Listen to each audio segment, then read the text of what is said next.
To recapitulate, in our study of Sri Aurobindo's Life Divine, we have been in the chapter titled The Evolution of the Spiritual Man, where Sri Aurobindo describes the emergence of the spiritual being out of the mental being as the next emergent step in human evolution. But to understand and appreciate the nature of that emergence and to be able to consciously participate in it, we have to first understand how we have come where we are. What are the stages or means by which the human mind has been brought by nature to a deeper awareness of the inner spiritual powers and potential within us. And Sri Aurobindo outlines 4 broad lines of development by which nature leads us to interiorize. The first is religion, second, occultism, third, spiritual philosophy, and fourth, the direct experience. You will see in the 4 a natural gradation. Religion, and especially in the way we know it today, tends to be more extroverted, more accessible in forms, and as a result tends to lose its deeper character. Occultism takes an inner poise primarily, turns to the powers within us and our latent potential, but may fall short of the spiritual by not going beyond the powers.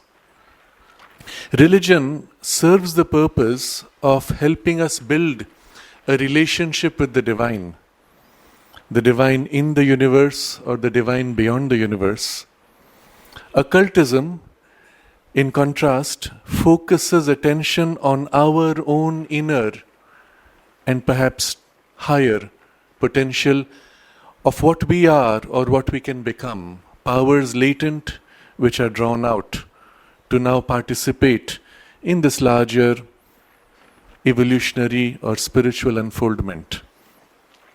The third, spiritual philosophy, centers itself more in the mind and includes and integrates the power of thought and the intellect into this spiritual change, and as a result prepares the mind for its own higher spiritual awakening, or to whatever extent it is able to move towards that. And the fourth, of course, is the very core and the purpose of this whole triple movement. It is the direct spiritual experience which, you may say, lives or fills these 3, or these 3 find their fulfillment in the fourth. But it seems as if the fourth can be had only if we have passed through these first stages. Each of these stages seems to take us closer towards the fourth. But in themselves, the stages are only preparatory and can even prevent us from moving ahead. In practice, as he describes, all 4 tend to mix into each other. In the portion we have been reading, he has described how religions emerged, what was the deeper basis of nature's attempt to form these religions. They started with an instinctive sense of the infinite, or the sense of an invisible presence, and then at the level of consciousness at which you begin to experience this, which is at first a more primitive, vital, instinctive consciousness, one begins to build relationships or a body of knowledge to access this presence felt, but still always at a low level. And once that is passed, a next greater stage, a stage 2, takes it to a much more developed poise of a higher knowledge, of which we have a better record today of the religions as we look back, going back a few thousand years, where there is a more advanced kind of a worship, cosmology, mythology, complex of ceremonies, practices, rituals, ethics woven in with the society, social systems. And in these, occultism is often there either as an add-on or as a superstructure. And the worship and the external forms of sacrifice or piety or social ethics are what dominate. He also takes the argument that perhaps it is from an occult experience that the religion emerges, and he explains, yes, that's possible and it can also happen, but the occult tendency will always tend to center in an individual or emerge out of an individual. Even where there is a collective experience, it is always through an individual that this experience emerges, and through that it grows and spreads into others. So there's always a starting point of a small individual or a small group out of which this emerges, and the intuitions may emerge as if from the external experience of something felt or an inner experience of something felt. But it is always the occultist and mystic element in the mind which creates, and that is to be found in individuals and not in the mass, that the change takes place at first. And having had this in a few, he says the fire is lit and spread from hearth to hearth, from altar to altar. And we saw last time the deeper significance of what this fire is, what the hearth is, and what the altar represents. We saw how this is a description of an inner state which reflects also in the social and forms of life outside. And he is always dwelling in all this description of this connection between the individual, microcosm, and the macrocosm, and how the two tend to reflect into each other. So we continue from that passage now, the last two sentences of this paragraph. He says, "But the spiritual aspiration and experience of the mystics was always cascaded in secret formulas and given only to a few initiates. It was conveyed to the rest, or rather preserved for them, in a mass of religious or traditional symbols. It is these symbols that were the heart's core of religion in the mind of an early humanity." If we read casually, it seems to be a more metaphorical description, but Sri Aurobindo never wastes words, and we have to pause and look deeper. The spiritual aspiration and experience of the mystics, and these mystics, remember, are a few in a society which is large, in a society which is not yet ready to share in the mystic's experience. What happens to such a mystic? We have known phases in human evolution where if someone revealed a power too great, too different from others, they were often cast out of society, feared, and sometimes killed. Because someone had a power too great and society couldn't risk being exposed to being controlled by someone who had such a great power, to be overwhelmed by something so great, or something so great which is feared, not understood, depending on the state of evolution.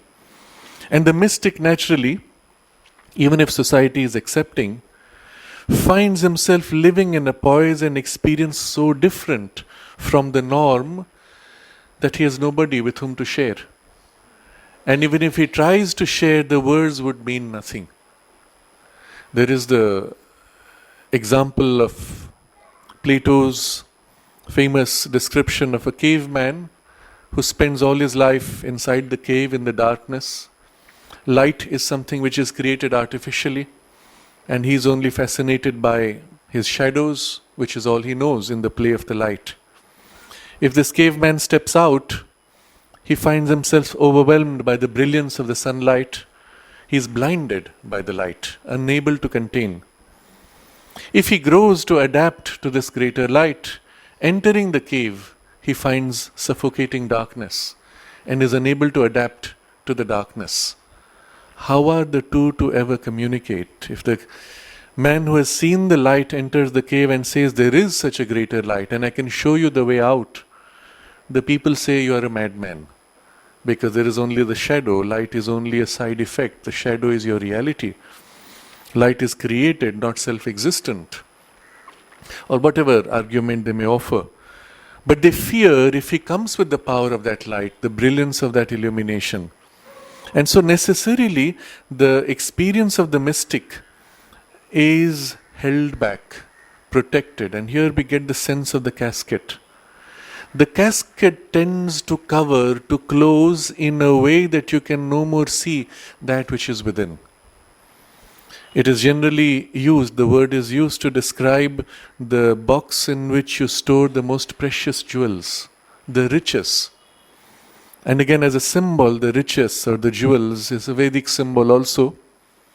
They represent not the physical value you give to things as when they are sold, but the nature of that substance, the very quality of that consciousness or that experience, which is something so precious. And like jewels, they could be lost or they could be conserved.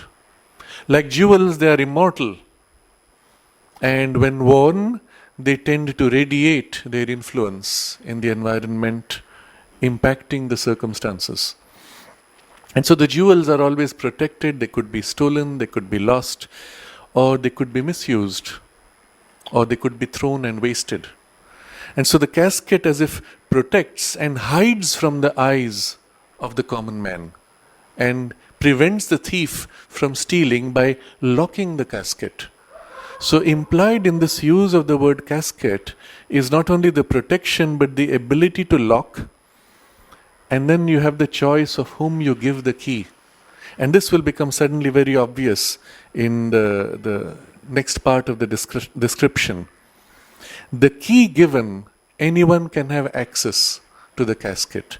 You may open the casket and be overwhelmed by the brilliance of the light within and still be unable to access it, or you may bit by bit acclimatize and acquire the jewels and use them. The jewels also immediately draw a parallel to the sense of the chakras, the centers of consciousness within us, which are described variously as lotuses or as jewels. And because they have a natural color associated with their normal working, easily they correspond to physical jewels, rubies, emeralds, or other.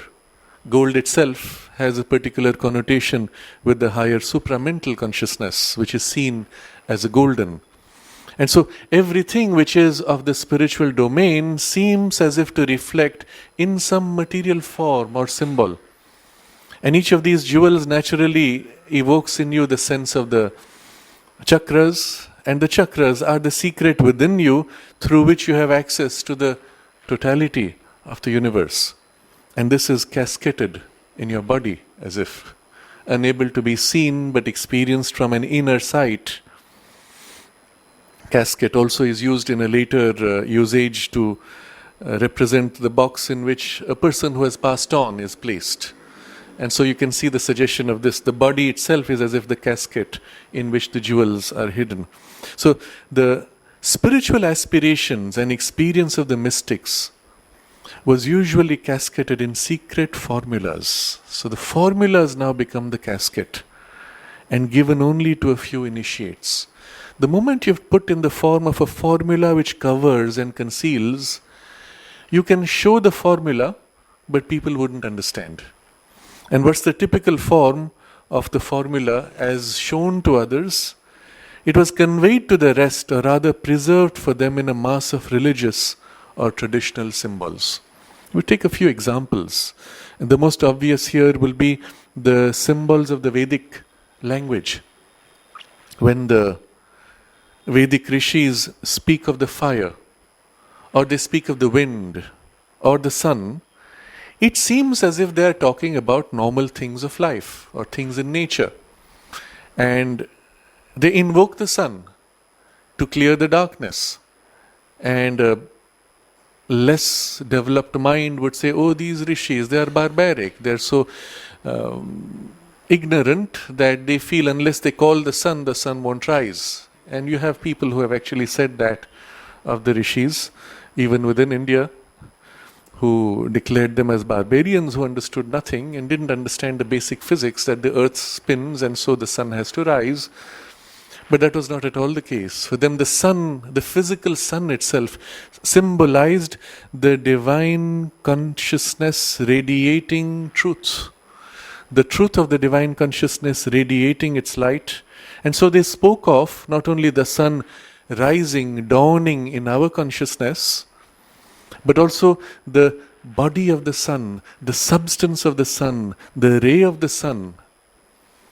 And when we look at it from below and look at this description, it looks like they are imposing on the sun certain images or symbols. So the ray of the sun is like a single ray which comes and touches you and gives you a flash of light. What's the big deal? Why give so much importance to a ray? You will see in the Egyptian tradition, which has a very strong symbolism of the Veda, the picture of the sun, and then a few rays which are drawn, and at the end of the ray is a hand. And the hand is holding the Ankh, the symbol of life, as they describe it. It's a cross with a circle on top. So it's the basis of what became later in Christianity, the cross or the Tau. And he's offering that. The ray is offering that. Or rather, the sun's arm is the ray ending in the hand which gives this. And on this side is the king or the priest. And they were often the same in the early Egyptian tradition, who would be the one competent enough to receive this or to relate to the sun. And you find exactly the same symbol in the Veda, not with this picturing, but the ray itself represents the light of the Supreme or the power of the Supreme in a single finite action. Whereas the sun represents the full infinity of the divine truth and knowledge and power. And if you take the symbolism and push it to its limit, the sun as a whole, as a sphere, has an infinity of rays. Between any two rays you will find an infinity of rays. And between any two of those you'll find an infinity. And you have literally the fullness of light glowing out, radiating, not as rays but as a full spread of the light. Infinity spreading out into infinity. Such is the nature of the experience of the divine truth. But to the human mind, which is unable to contain something infinite, we can only catch the sense of the ray, which has been filtered, which has been cut out. As when you're in a forest, from between the leaves you see a single ray, or a wider or narrower ray of light. And so, as the truth radiates, we catch a single ray. And the ray entering our finite and limited consciousness as a single piece represents truth as caught in a finite piece, and we call that intuition. And so the ray of sun was the intuitive consciousness. As it enters our mind, brings a flash of illumination to awaken knowledge.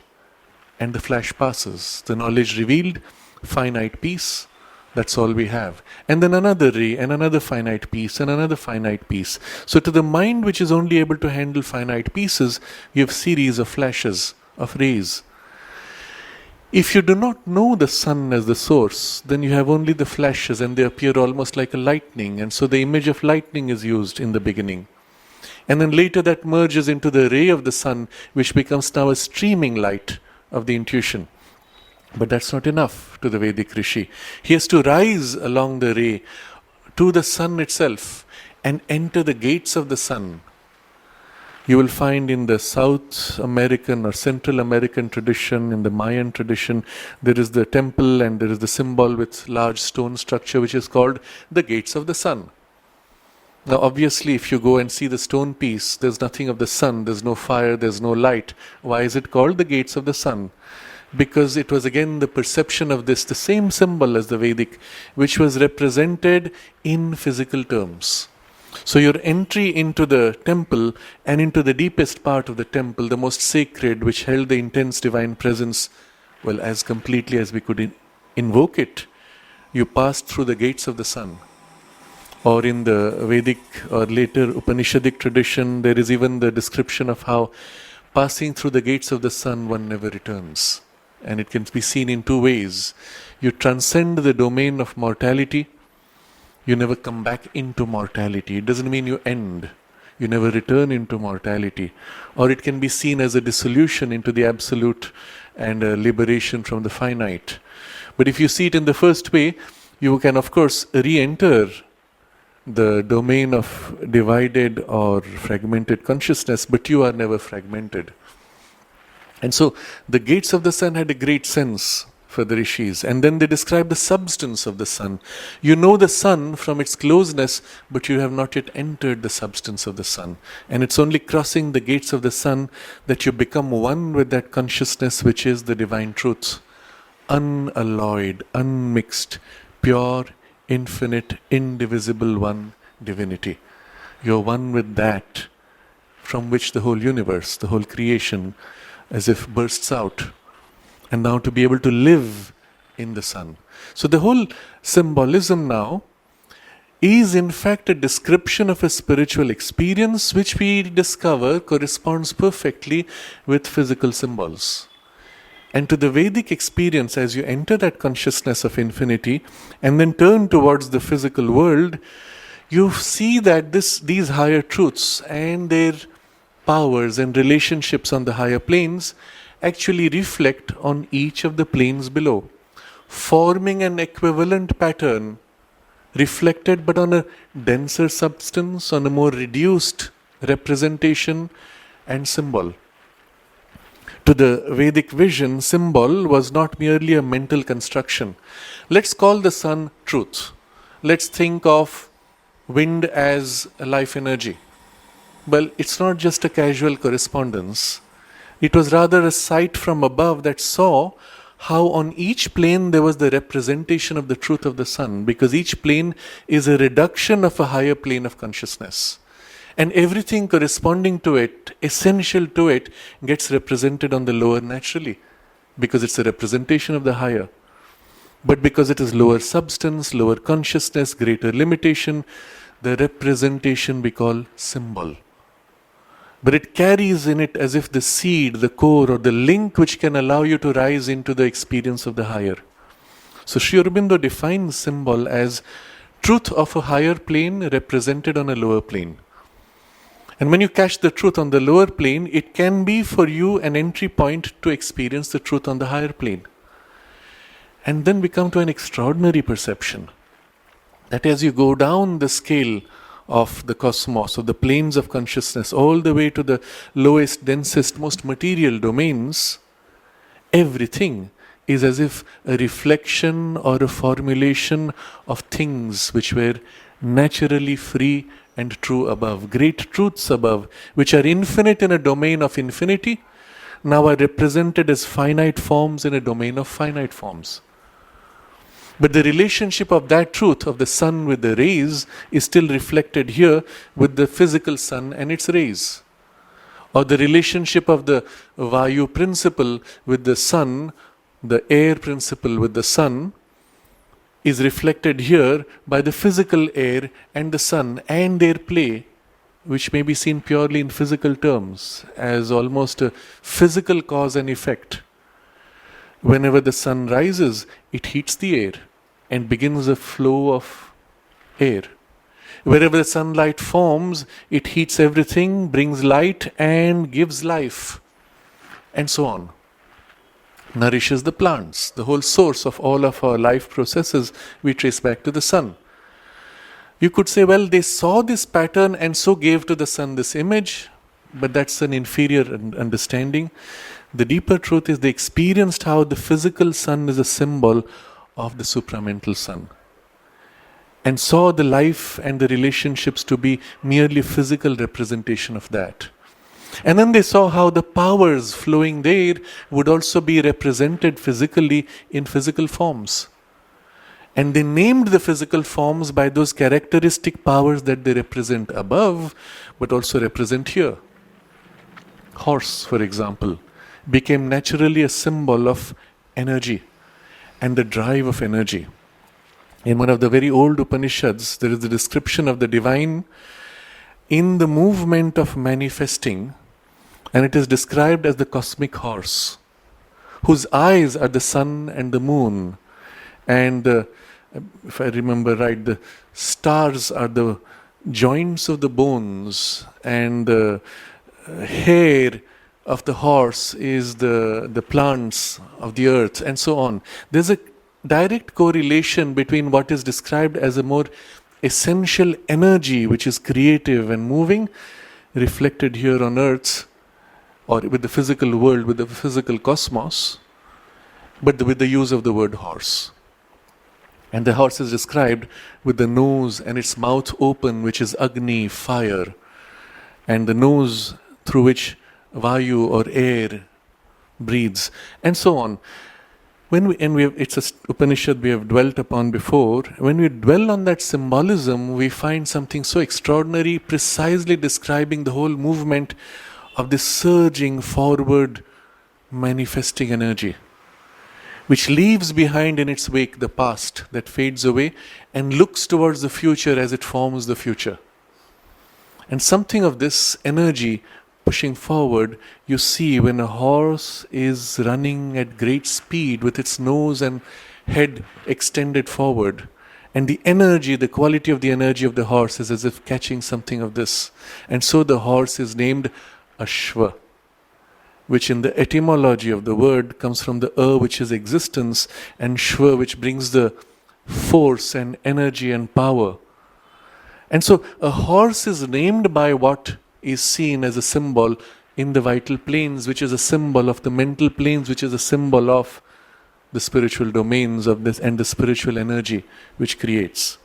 Or the cow becomes a symbol of Go, is the name given, Gau for the plural.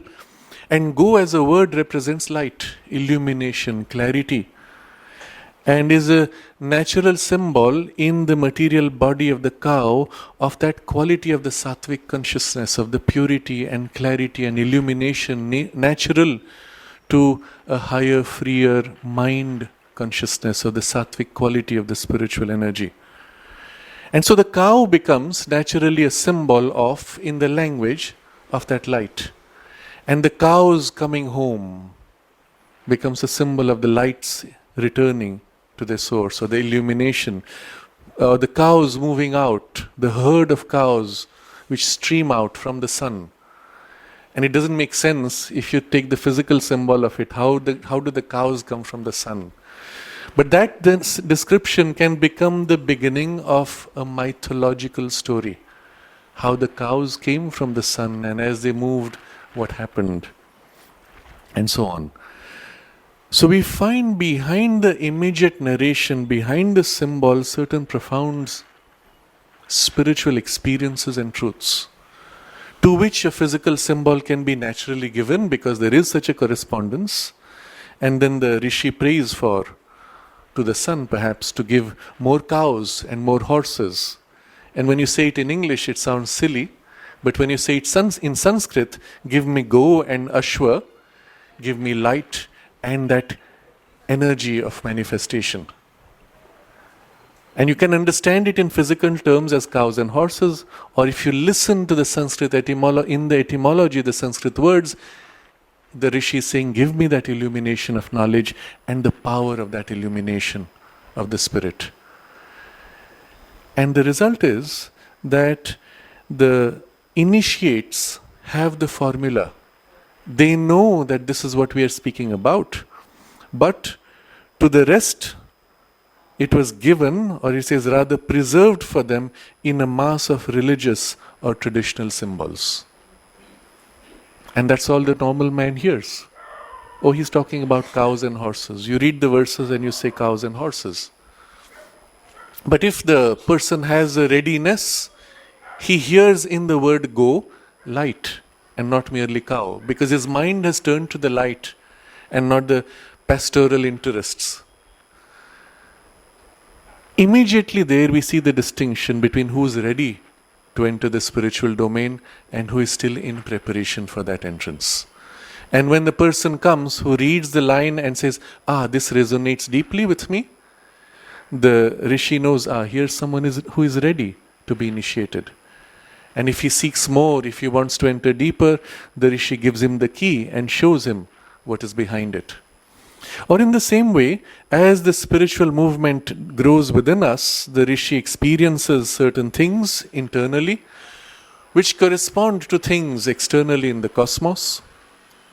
The mind and the power of the intellect and the lord of the intellect is described as Indra. And within us, we have the intellect and the center of intellect as the power that organizes the thoughts, takes the first impulsive emotions rising into thoughts and puts them in coherence, centering them around some reference of structure, logic, clarity.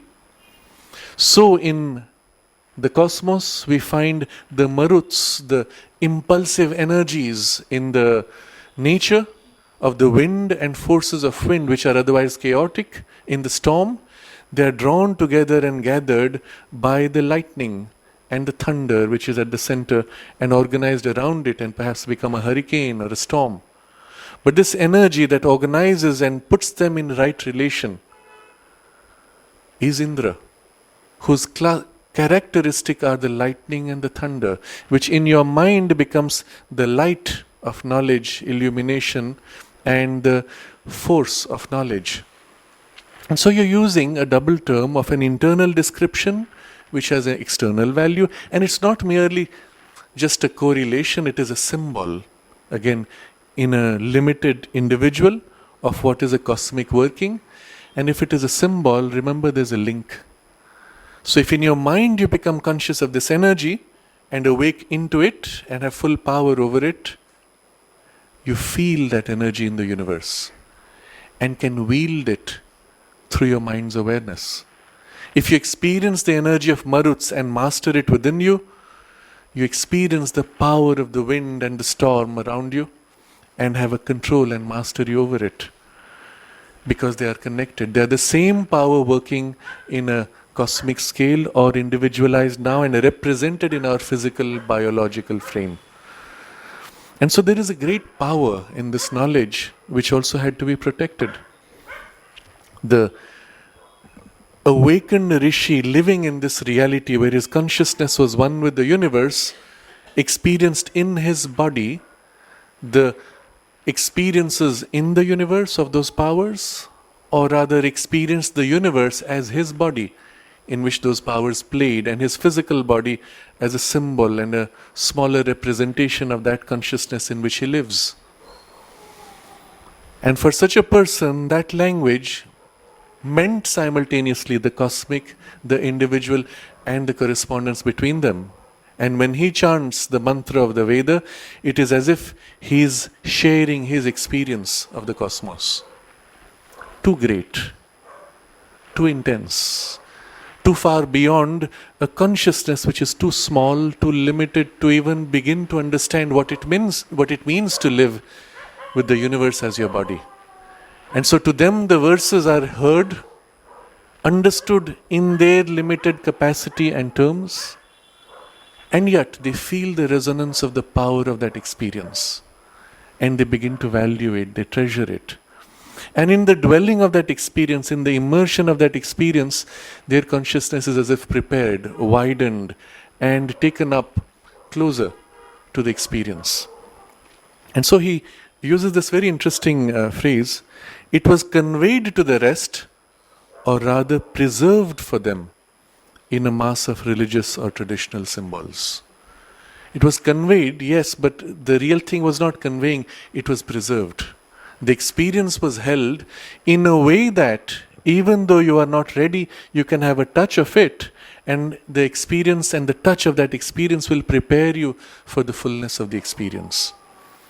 So there were many traditions, many lineages in which the actual knowledge of the Vedic verses and the associated physical symbols, rituals represented of the inner growth were the means of the yoga.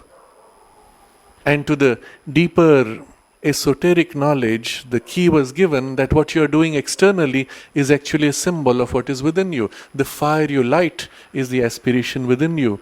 The clarified butter, the ghee that you pour into the fire, is the clarity of your intellectual consciousness, which you turn to that and give to it. And in the process, the fire purifies, lifts and transforms.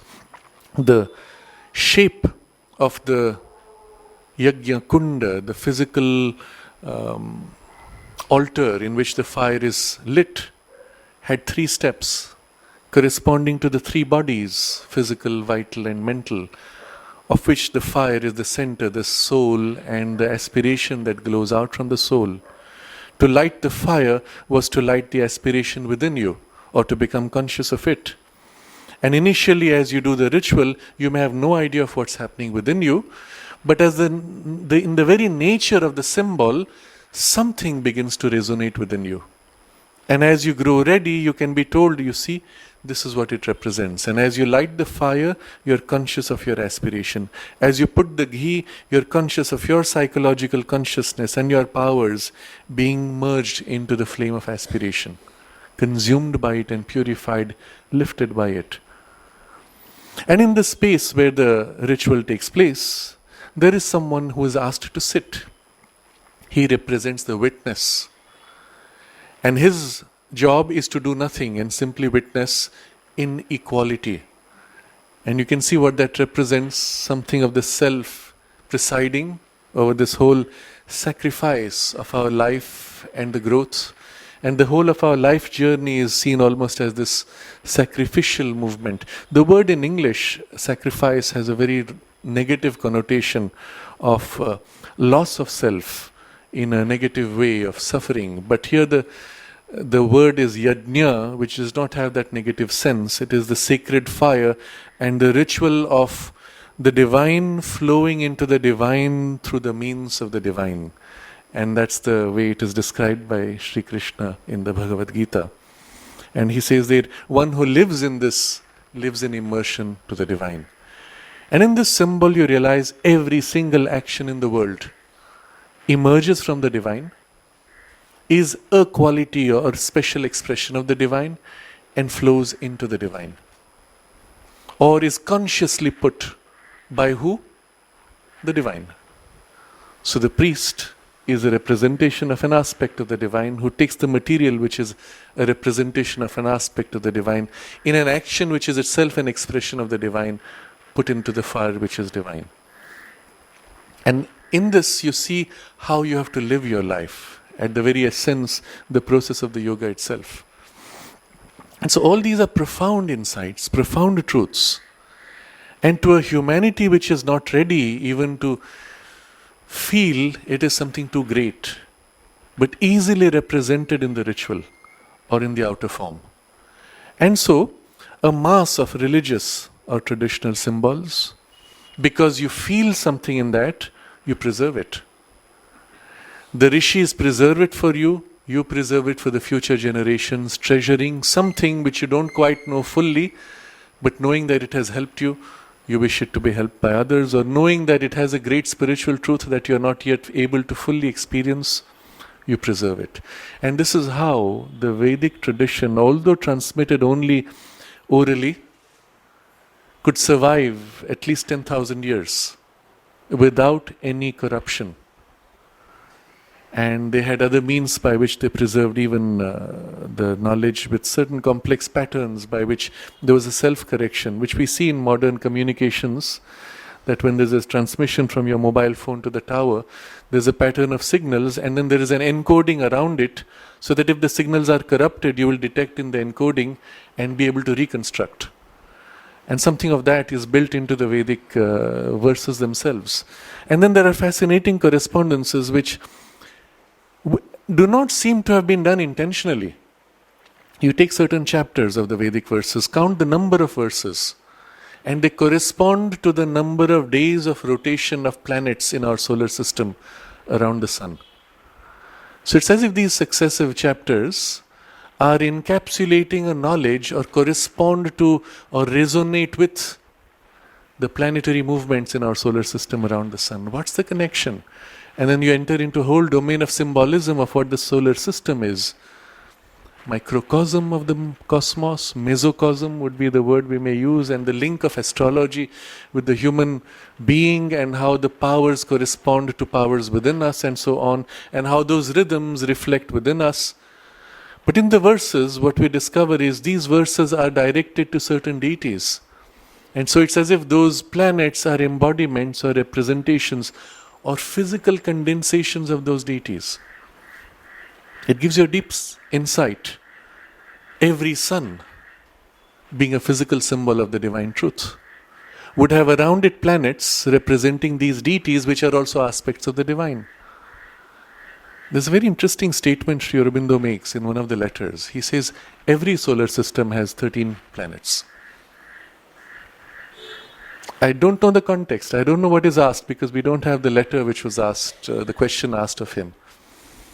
We also find in some of the unusual literature, in one of somebody who was a contactee for beings coming from other planets, George Adamski, very famous at one time in the 50s. Very beautiful photos that he has taken of the flying crafts. He was told by those beings that every solar system has 13 planets. So it's there in his book independently, it is there in Sri Aurobindo's writing independently, earlier than Adamski, and surely Adamski hasn't read Sri Aurobindo or wouldn't have given it value. And there's some suggestion there that these 13 are not by chance. They represent or become physical embodiments of these powers of the divine. If the sun has to manifest, naturally it brings with him his whole retinue of powers, cosmic, psychological powers, and gives them body, gives them form. And so suddenly everything in the universe is a symbol. And maybe all these powers are not fully manifested, but they're still latent or in a process of manifestation. And all this leads us to a very deep experience or vision of the spiritual reality.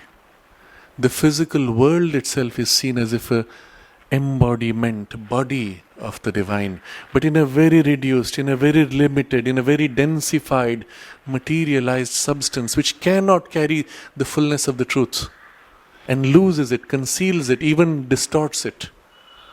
But if that consciousness is its origin, that consciousness is also hidden within and can be drawn out, called out, or activated, and emerging from within, it can transform these appearances and reveal the divinity concealed. And the part of the universe in which this process has been most developed by evolution is the human being, isn't it? Within us, not only we are conscious that we are conscious, but we are capable of becoming conscious of the divinity concealed within us. And so we are able to participate in drawing out its possibilities, in its emergence, and eventually in its full revelation in the body and through the body equally, as much as in our subtler gradations of consciousness and bodies. So, all this is too much to teach, or if taught, would be easily lost or desecrated or reduced, as you can see happening today in so much of what is taught in yoga, that deep spiritual symbols are taken and perverted even to justify crude, coarse impulses and practices or desires. And so the need to protect. In the next paragraph, which unfortunately we won't have enough time to enter today, he says, when this movement of nature is to spread the knowledge, which comes in the third phase of religion, he says, there is the strong spiritual nucleus became mixed, diluted, alloyed. It tended to be invaded and aped by the lower elements of mind and life and physical nature.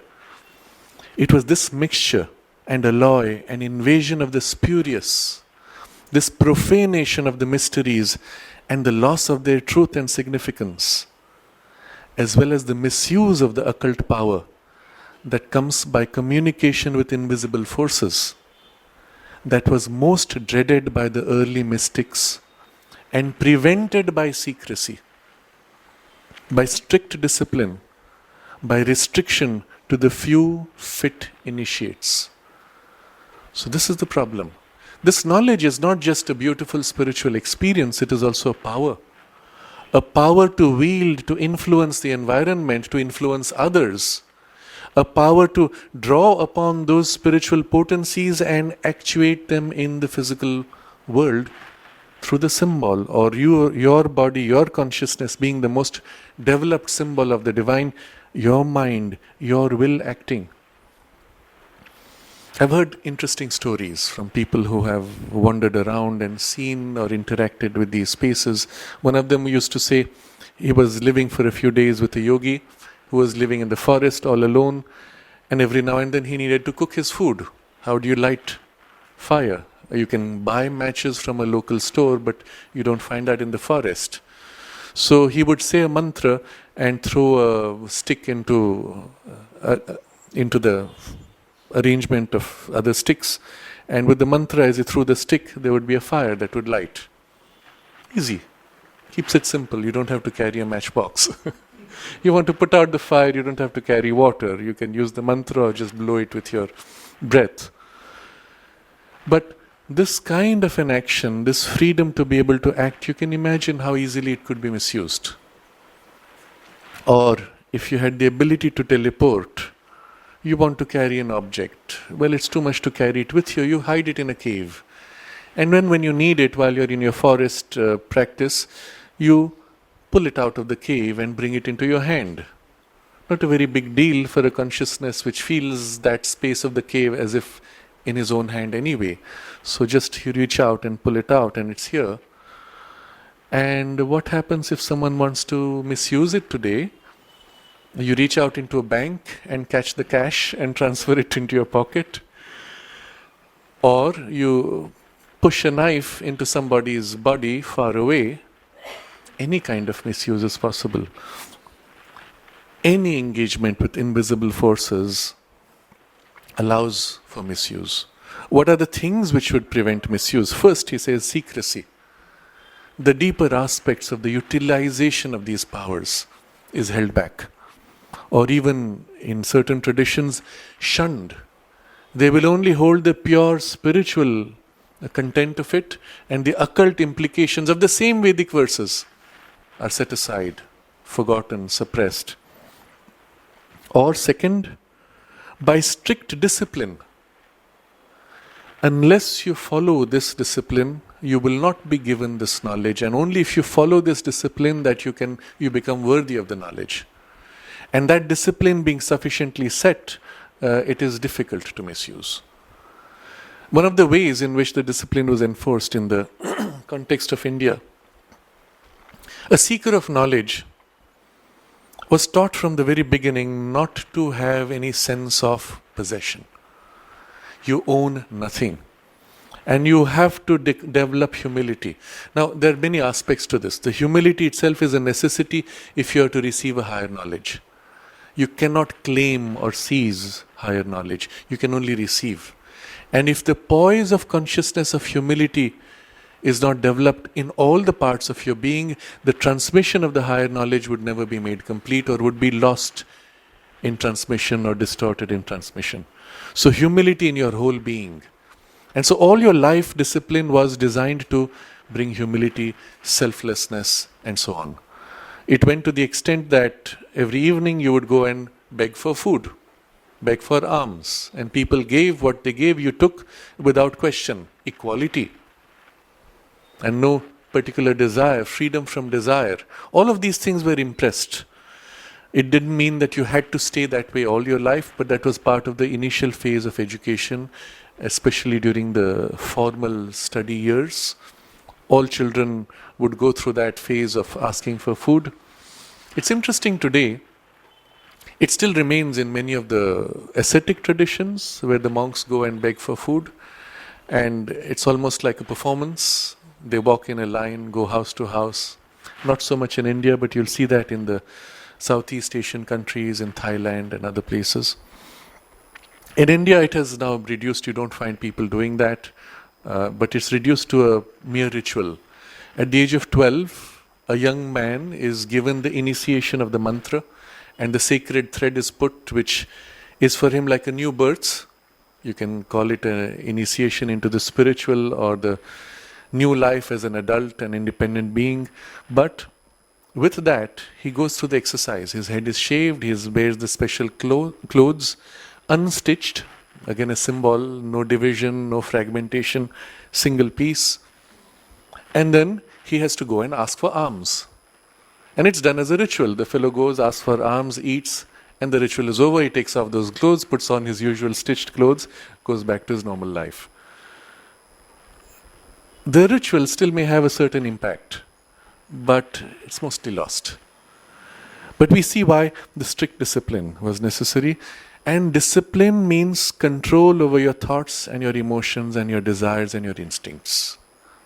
That in a moment of anger, you may not exercise your power to harm another and then regret later. So the discipline had many other aspects, that you have complete self-control, that you are able to now be worthy of this power. And by restriction to the few fit initiates, so often going through many layers of testing for fitness and progressively giving them access to the deeper knowledge or the implied powers which came with it, and only those who were fit were taken into the inner circles. We had a discussion about this last time, and how inevitably in the decline of the age you have less and less fit people, and so either the knowledge is lost or eventually someone comes into it who has now the tendency to misuse, and again with that the knowledge is lost eventually. So unavoidable. So I reread now the sentence we were at. But the spiritual aspiration and experience of the mystics was usually cascaded in secret formulas and given only to a few initiates. It was conveyed to the rest, or rather preserved for them, in a mass of religious or traditional symbols. And you see now the importance of this cascading and the formulas being kept secret. And it's not merely formulas of power, but also formulas of the spiritual truths.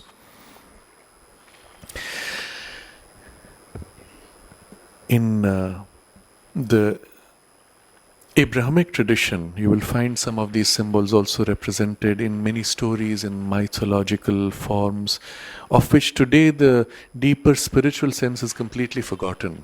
And because I've dwelt on some of these examples, it is useful to look at their equivalents. In the Jewish tradition, there is the celebration on the sacred day of a lamp which is made of 7 candles, 7 lights, the Hanukkah, I believe. And there is one central stem, and then that splits into 7. Very symbolic. Why 7? If you look it up today in the Wikipedia or some such commonly accessible text, then they will say, oh, because of 7 days that God took to create the world. Why did God take 7 days to create the world? Oh, yeah, that's the story. The myth, and it's lost in the myth. If you now look at the deeper knowledge, and you find the key in the yoga tradition which still preserves this, the divine in manifestation undergoes a process of, let's say, an expression to manifest cosmos involves 7 principles, which make for the 7 planes of the cosmos. The upper 3 being always held in a consciousness of unity that knows multiplicity but without losing unity. The lower 3 knowing only multiplicity, the unity being lost. And the in-between, which knows both unity and multiplicity, what is called the supramental. And the lower 3 is our physical, vital and mental. Unity is there, we don't know it, it's behind. If it was not there, we would be in chaos. But 7, 3, 3 and 1 in between, which links the 3. Now when the Hanukkah was made, you could have put all 7 as if in a circle. But they put it in a straight line. And the one in the center is as if the stem, the one starting which splits into 7, goes straight through the middle and represents the supramental, the 3 on one side, the 3 on the other side, the link between the upper and the lower hemisphere. And it's the continuity of the stem, the most powerful, the central, the sun of the supramental consciousness. And you see the resonance again. It's very interesting. And the way it is represented physically, you can catch the feel of that symbolism. But perhaps something of this still remains in the very secret traditions of the core of the rabbinical orders, perhaps. But in the formal external conveyance, there is only a traditional symbol. It's a ritual, a religious form, and that's it. It stops there. It corresponds, of course, equally to the 7 chakras within us. So as you light the 7 flames of the Hanukkah, you are lighting the 7 chakras within you. As a result of which your consciousness as if opens out to the oneness of the divine presence. And the symbol and the rest of the ritual then follows, which would have equally a profound symbolism, which I'm not familiar with. But many symbols continue. And you could ask, how do they survive?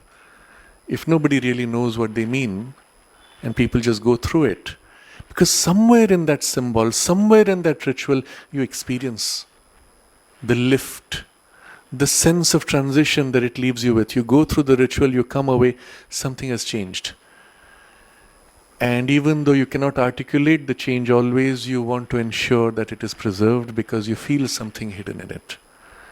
And you feel something hidden in it because the physical symbol, however much your surface consciousness does not understand, resonates in your deeper and higher parts. And that's the whole point of the symbol. And so it was conveyed to the rest, or rather preserved for them, in a mass of religious or traditional symbols. It is these symbols that were the heart's core of religion in the mind of an early humanity. Heart's core of religion in the mind of an early humanity. And you have to dwell on that sense. To that mind now turning to understand, to experience, it has come to a level where the intelligence is engaged with the religious form. So to the mind, what's the core of the religion? And you go to something which resonates with an experience. And that depth of that core, the heart of the religion and then the core of the heart, is here in these secret formulas and profound symbols. From there is the heart of the religion, which is perhaps held in the living experience by a few. And from there is the radiance into the collective, to whatever extent. So, out of this second phase of evolution, now comes the third. So the next paragraph we now take up. Out of this second stage, there emerged a third which tried to liberate the secret spiritual experience and knowledge and put it at the disposal of all as a truth that could have a common appeal and must be made universally available. Must be made universally available. Why? Because in the evolution we have now come to a stage where we say, how can this be held back? Humanity as if feels a readiness, and those who hold the knowledge feel that it is not fair to hold back when the mass is more ready, and must be made universally available. And the secret spiritual experience and knowledge must be liberated. It's bound up too tightly, held back, and put at the disposal. Let all benefit, let all grow. A tendency prevailed not only to make the spiritual element the very kernel of the religion, but to render it attainable to all the worshippers by an exoteric teaching. And so two things are happening. The spiritual element now becomes the focus. Why are we doing what we do? And you turn to highlight the core. And at the same time, you have to render it attainable by a teaching which is spread to the masses. Esoteric, that which is held by a few. Exoteric, that is which is given out and spread out. And so there is a double movement. A turning inward and then a turning outward, with the experience somewhere in between. Render it attainable to the worshippers by an exoteric teaching. They can't yet get it. How can we render it attainable? How will you do that? Speak of it. Make them go through the experience and hope that it will catch on somehow. Or speak of the deeper symbols, give rituals, and you will find this is the form that has happened before, but is happening again today. In the North American region, the practices of going to a sweat lodge, for example, or going out into nature for 3 days and 3 nights to find your answer, to find yourself, to find your purpose, whatever the cause. that is still being recovered in some way, often with some distortion, and that's part of the problem we will see later. But at least the attempt is made now to make it accessible. There are those who decry that communalization. You're losing the whole point of it if you do it in this way. On the other hand, those who want to do it, they say, yes, but if you don't do it, what happens to the others? And you have a tug between them. In rendering it attainable, you're of course rendering it. It's no more the same thing. So there is a reduction and a loss with it. As each esoteric school had its system of knowledge and discipline, so now each religion was to have its system of knowledge, its creed, and its spiritual discipline. Remember the esoteric schools as if forming a core within the religious framework. So now, as it was here, the same happens with the religion. The religion was to have its system of knowledge, its creed, and its spiritual discipline. You will see in the church, for example, in the Catholic Church, the discipline which is given to the priests, very specific, very rigorous and rigid. That then the tendency then to exaggerate it and then to try to impose that on others or to discard those who cannot meet that rigid standard. And in order as if to highlight the difference, the standard becomes more rigid, more intolerant of tiny failures. And then of course in the Mass there is an attempt to break away, to take something of this but in a more plastic, more flexible form, and all the rest which you see in the history. Here, in these two forms of the spiritual evolution, the esoteric and the exoteric, the way of the mystic and the way of the religious man, we see a double principle of evolutionary nature. Now this is happening not merely by historical causes, but it is happening by a deeper spiritual principle behind. And he is now showing that. The point we have to recognize, because there is a deeper spiritual principle which with two sides, this will happen everywhere. Not only in humanity, in every culture, in every religion, but on any planet where religion emerges in a conscious evolution. Because it corresponds to a principle in nature. So what is the principle? The double principle of evolutionary nature. The principle of intensive and concentrated evolution in a small space. And the principle of expansion and extension. So that the new creation may be generalized in as large a field as possible. Nature is doing this all the time. She takes a concentrated space or a concentrated group of individuals in which through her pressure she intensifies certain powers, knowledge, experiences, elements of culture and refinement.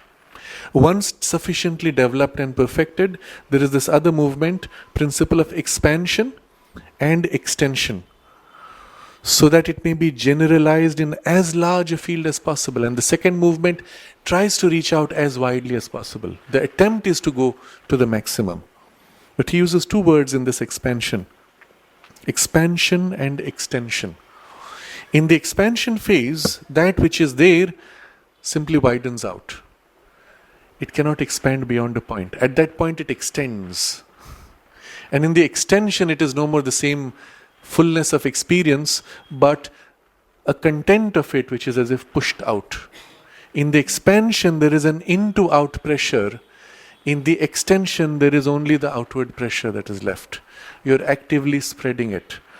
So King Ashoka, when he converted to Buddhism, he said, oh, this which I have discovered is so great, I want everybody to share in it.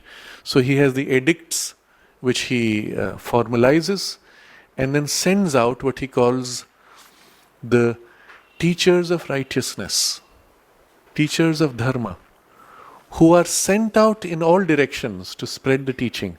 And that is the extension, it is no more expansion. And at that point the teachers go and teach and push as widely as possible, and of course with it great reduction, dilution, diversification and adaptation to local spaces. All of this would be part of the extension. Whereas expansion would still contain broadly the impulse which is still naturally felt, resonates as it spreads out.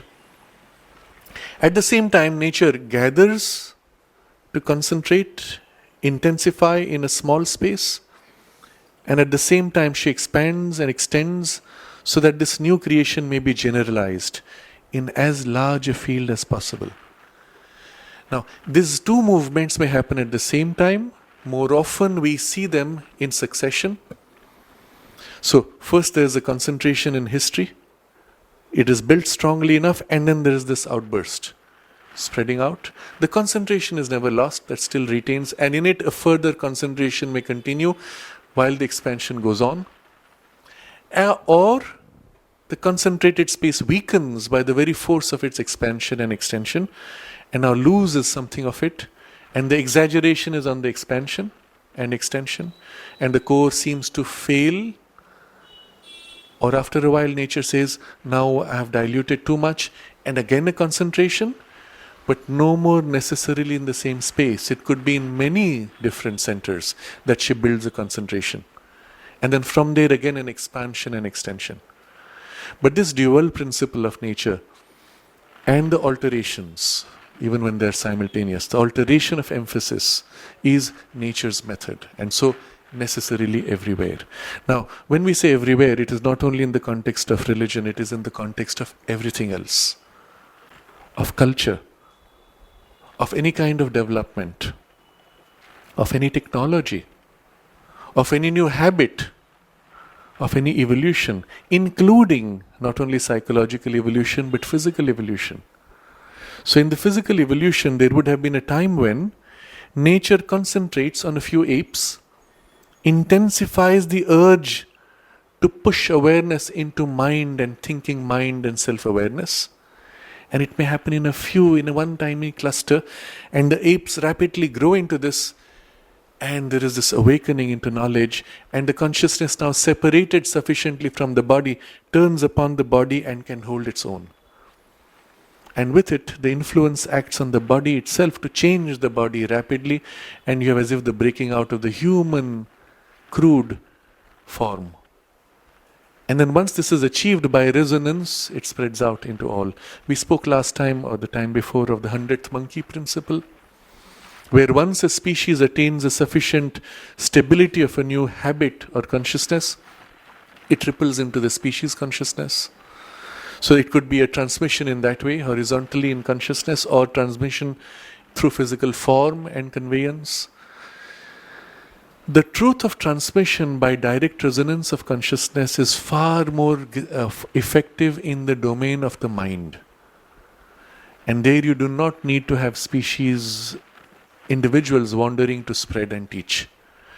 And that's why in the human consciousness today, a small group developing a new consciousness or a new awakening, or even deepening their aspiration and sense of spiritual purpose, can have an enormous ripple effect on all of humanity.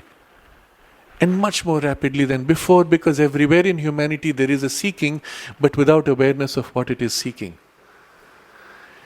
And that's why a space like Auroville, or the ashram, or other conscious spiritual communities can be acting with great power in the world without anyone knowing about it.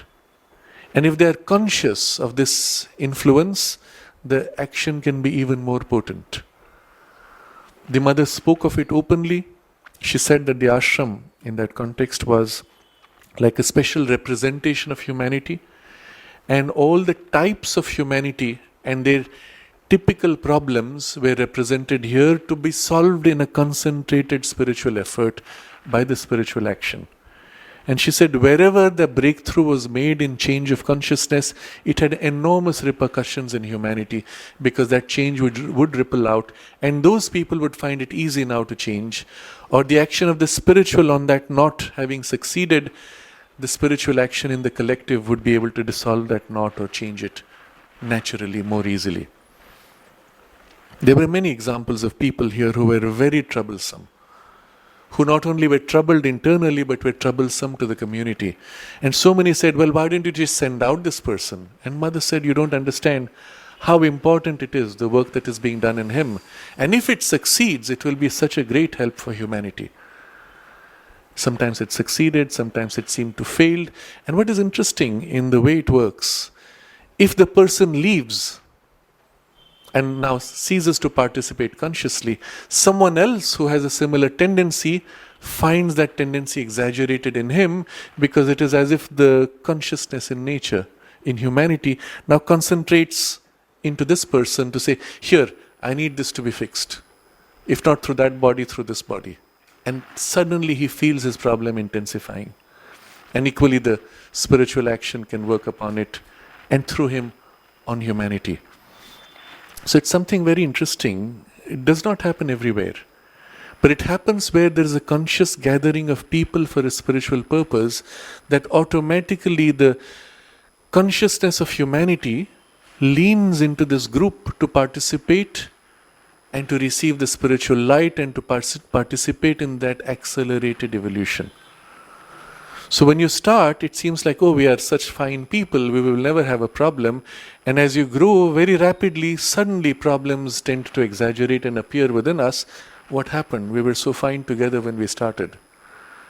But if we recognize what it represents, we can consciously understand, yes, this intensified difficulty in me is my way of helping humanity, or participating, or nature pushing, leaning into me to push this problem to be resolved.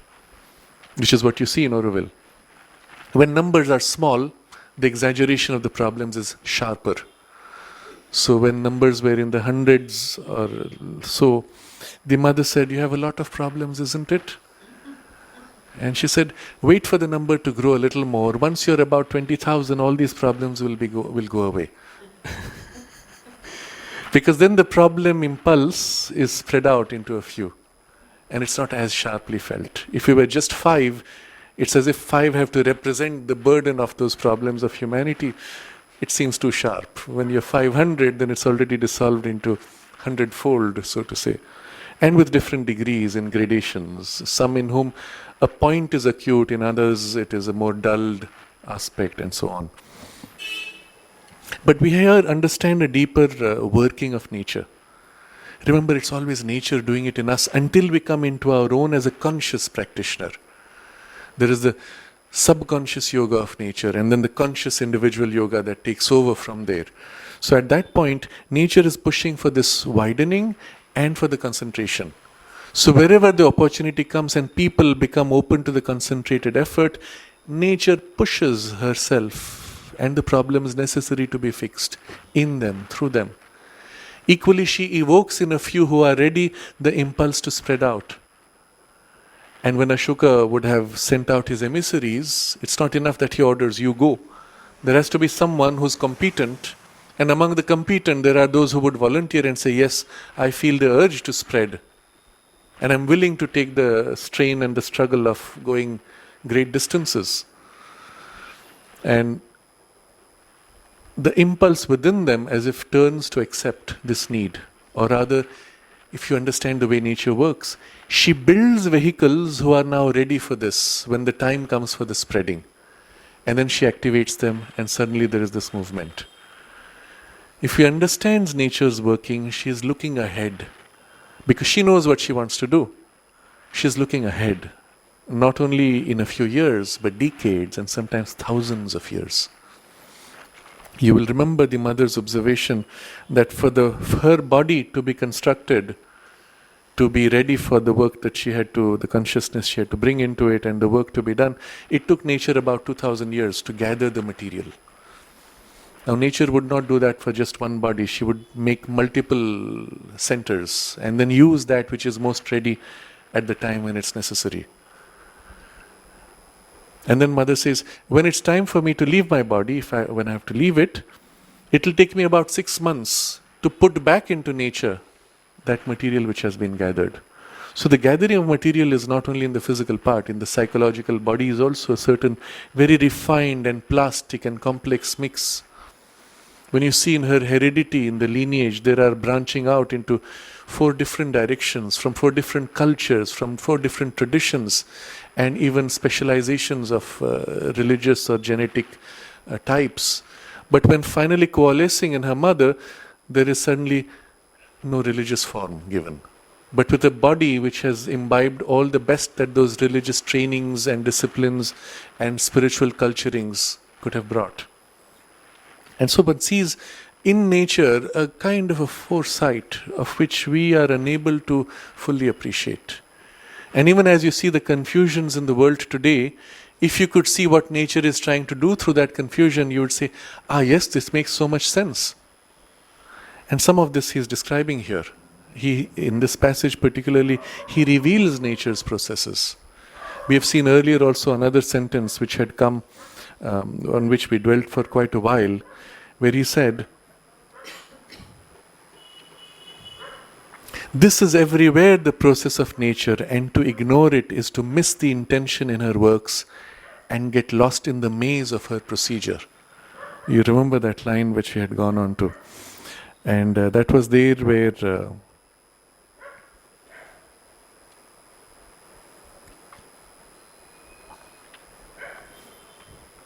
the emergence of a new consciousness, how it turns and confirms itself, secures against relapse and downward gravitation, failure and extinction, but it has then to stabilize into its full self-achievement and develop into utmost height and subtlety, richness and wideness.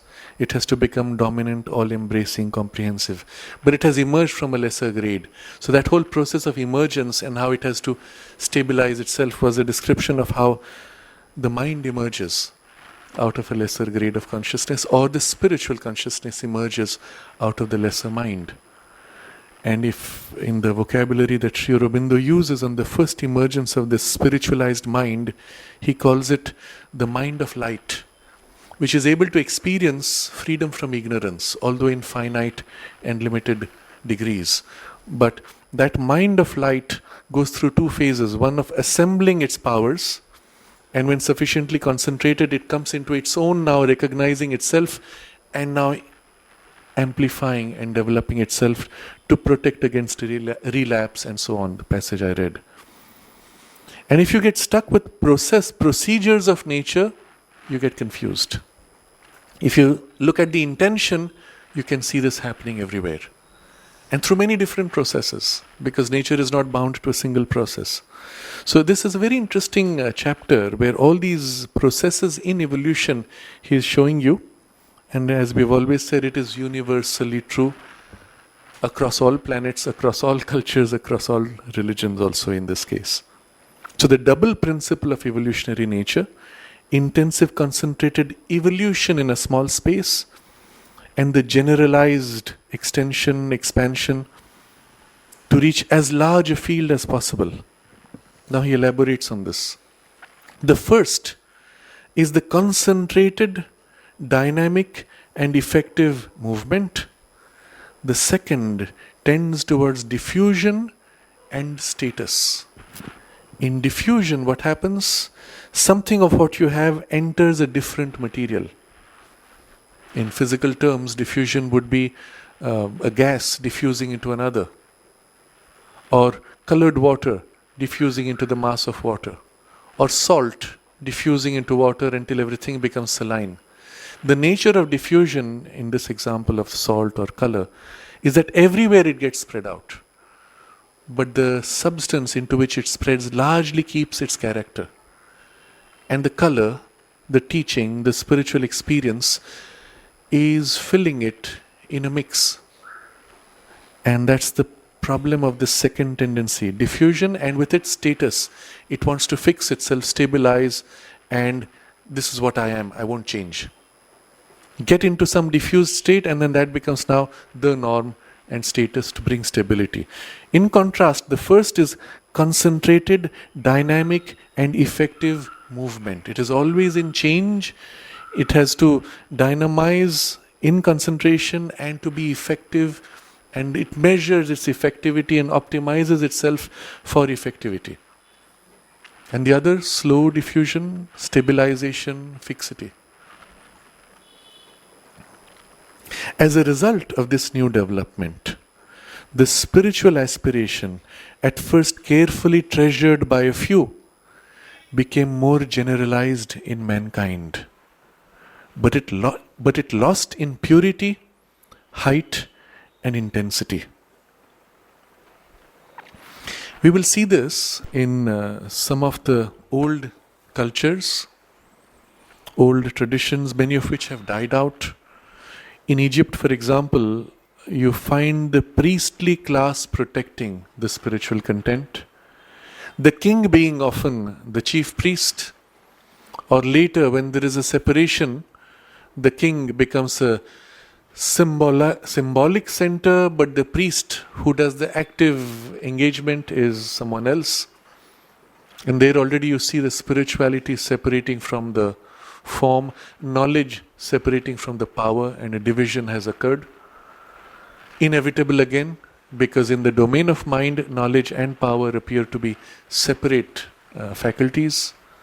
But in the origin, the one who lived the experience was also the powerhouse of the experience and influence.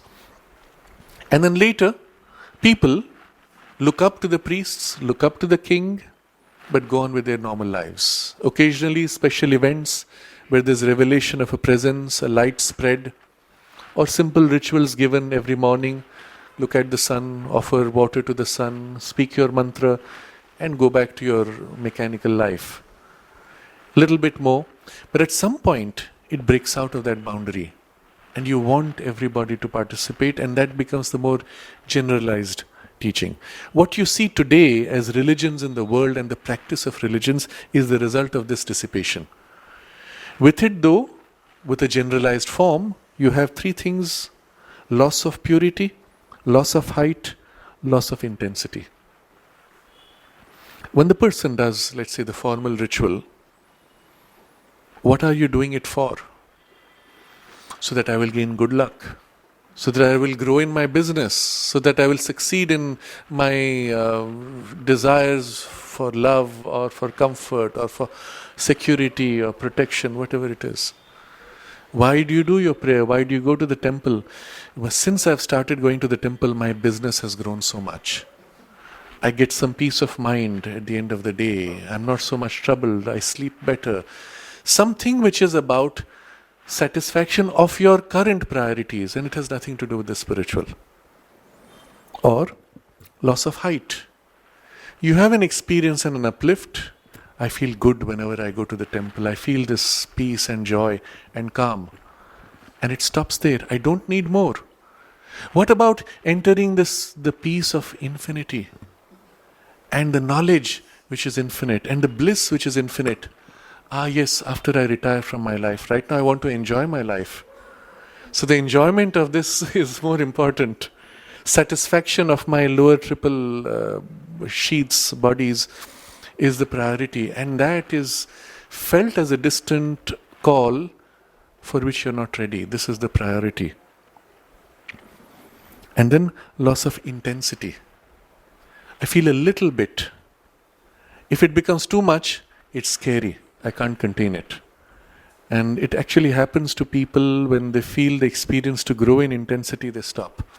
I remember it was only recently, last year, we were in a program in the United States, and we did a certain practice for concentration on the peace and descent of peace as a group. And afterwards there was a lady who came. She said, I've been practicing so many things, a whole list of things. And she said, when the descent began, it was so intense, I immediately stopped it. I thought it was a contraindication. I said, what do you mean? It was too intense, so it's something must be wrong. The assumption was an intensity beyond your normal experience is a sign that you're not ready, or it should not be done, or there's some danger. And she completely closed and stopped it. Why? Because it came from an assumption that your normal state is your norm, and a little bit on it, some play of higher or deeper thing, is spirituality. Elsewhere in the Synthesis of Yoga, Sri Aurobindo says that mankind is satisfied with a modicum of spirituality. A little bit of joy, a little bit of peace, a little bit of satisfaction, a little bit of light and something felt, undescribable, and that's all. You go back to your little world, rejuvenated. In another experience from some people who were traveling from the ashram, the group which they were meeting, they said, oh, it's so valuable when they come. After you come, we feel uplifted, And for the next 2 or 3 months, we can go on with our life with great energy.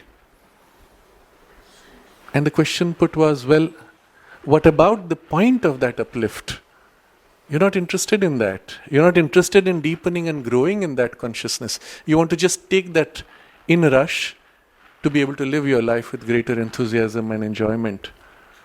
And one wonders what value it has. Of course, it has a preparatory value. But from the perspective of the concentration of a few, you have this loss in purity, loss in height, loss of intensity. The mystics founded their endeavor on a power of supra-rational knowledge, intuition, inspired revelatory, and on the force of the inner being to enter into occult truth and experience. But these powers are not possessed by men in the mass, or possessed only in a crude, undeveloped and fragmentary initial form in which nothing could be safely founded. So for them, in this new development, the spiritual truth had to be clothed in intellectual forms of creed and doctrine, in emotional forms of worship, and in a simple but significant ritual. At the same time, the strong spiritual nucleus became mixed, diluted, alloyed. It tended to be invaded and aped by the lower elements of mind and life and physical nature. It was this mixture and alloy and invasion of the spurious, this profanation of the mysteries and the loss of their truth and significance, as well as the misuse of occult power that comes by communication with invisible forces, that was most dreaded by the early mystics and prevented by secrecy, by strict discipline, by restriction to the few fit initiates. I'm reading on so we get the full picture of what follows. Another untoward result or peril of the diffusive movement and the consequent invasion has been the intellectual formalization. You give form in intellect and then lose the whole force of the freedom of the experience. Intellectual formalization of spiritual knowledge into dogma, and the materialization of living practice into a dead mass of cult and ceremony and ritual. A mechanization by which the spirit was bound to depart in course of time from the body of the religion. Why would you do this? And so the last sentence, but this risk had to be taken, for the expansive movement was the inherent necessity of the spiritual urge in evolutionary nature. So within the spiritual urge in nature, she is trying to draw humanity by these fourfold tracks into the deeper spiritual awakening. Inherent to that necessity was this widening, expansive movement. To be able to have the expansion, she had to have a first concentration in which something special could be built. But the expansion was always implied to be followed later, because otherwise you cannot complete this awakening of humanity to the higher spiritual transition from mind to the spiritual being, or from a lower grade of mind to the higher grade of intellectual mind, and so on. But always the push of the spiritual needs this and accepts the risk of all these distortions. Now the full sense of all this, which I have just read rapidly, the difference between the nature of the experience of the initial mystics who built it on an supra-rational knowledge, intuition, inspiration, revelation, what these are, what these mean, and in what way it was the basis of all their work, and the inner being entering into occult truth and experience, contrasting with a mass of humanity still crude, undeveloped, which can only catch initial forms in which nothing can be established safely. This contrast is what you see, and especially in that last phase of the cycle of religion, which we see, let's say, about 2000 years ago everywhere in the world, where suddenly there was this decline in the spreading out into the masses. And we'll dwell upon that with many examples. Why is that important? Because today humanity has risen largely from that very crude stage an undeveloped and fragmentary stage. Where today a larger mass, and we won't say all, but still a larger mass, even a majority of the mass of humanity can receive something of this light if it chooses to. It's capable of it. Does it want it? Maybe not. And that's where the crisis in the current circumstances, where as if the survival of humanity is at stake, the crisis is compelling people to find a deeper solution. Where when all surface solutions fail, we turn instinctively to the deeper solution. But for that we have to pass through the breakdown where all solutions are attempted and allowed to fail, before we realize that it's not by outer means, by change of systems, by change of rituals, by change of forms of organization, that the problem will be solved. It will be a change of consciousness. And what will that change be? And we turn within and try to find what we need to change. And of course we start with you have to change, but eventually I have to change to show you how you have to change, and all that follows. But this is the current phase where the change is possible. How many in humanity are waking up? We'll discuss that in greater detail next time. But that awakening is there, and a readiness to awaken is there in larger masses. What spirituality means to them, though, may be still very reduced. And I want to share with you something which appeared in the newspaper just this morning. It is from a very famous teacher. I won't name him. And his name is there here, and his picture and his teaching. And the article has this very interesting quotation. It says, "When I speak of spiritual journey, the immediate assumption is I'm encouraging people to look for God. But even God is a conclusion. The obsession with conclusion is inculcated in our most impressionable years." And so he goes on, who is God, what, and all that stuff. And finally he comes to, spirituality is not about looking for God, truth, or the ultimate. It is about enhancing your perception, your very faculty of seeing. And there you have the whole of spirituality reduced to enhancing your capacity to see. And suddenly you wonder, is this spirituality at all?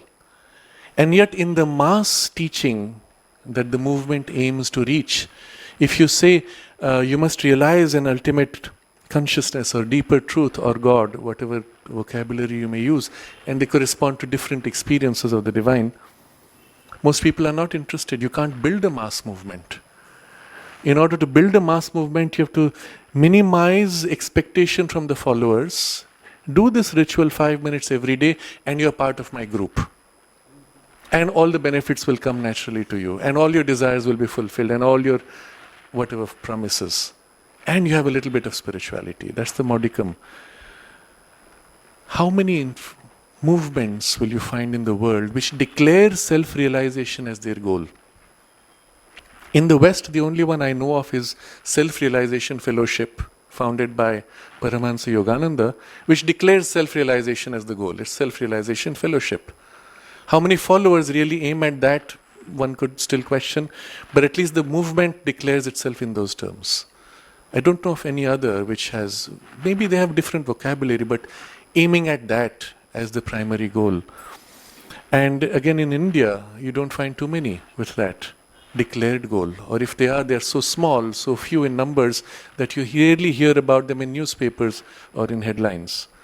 The ones that come in large numbers, which are popular as a movement and rapidly grow, are the ones who have dimmed and diluted to that level, where it's reduced to self-development, so that you can enrich your life and enjoy it better.